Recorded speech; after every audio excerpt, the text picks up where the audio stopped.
Hello and hi everyone, day 8। তো আজকের ভিডিওটি একটু আলাদা। তো আজকে গিয়েছিলাম বিয়ে বাড়িতে, তো সেখানে কি কি খেলাম সেটাই তোমাদের সাথে আজকে শেয়ার করব।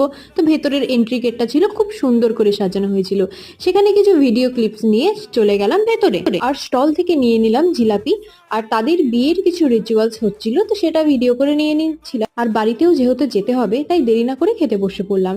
আর ফার্স্টেই ছিল কড়াইশুটির কচুরি, আর সাথে দিয়েছিল আলুর দম আর স্যালাড। কড়াইশুটির কচুরিটি খুব গরম ছিল আর খেতেও খুব ভালো ছিল, একদম সফট। তো এরপর চলে আসলো সাদা ভাত আর মশালা ডাল, আর তার সাথে একদম ঝুরঝুরে আলু ভাজা। এরপর চলে আসলো কাতল মাছের কালিয়া, তো সেটাও ভীষণ ভালো হয়েছিল খেতে। তো এরপর চলে আসলো পাবদা সর্ষে, আর ছিল ফ্রাইড রাইসের সাথে মাটন কষা, তো একদমই সুসেদ্ধ হয়েছিল মাটনগুলো। আর মিষ্টি মানে খাওয়া দাওয়ার একদম শেষের দিকে। রান্নাবান্নাও কিন্তু খুব ভালো হয়েছিল আর পরিবেশনও কিন্তু খুব সুন্দরভাবে করছিল। ভিডিওটি কেমন লাগলো আমাকে কমেন্ট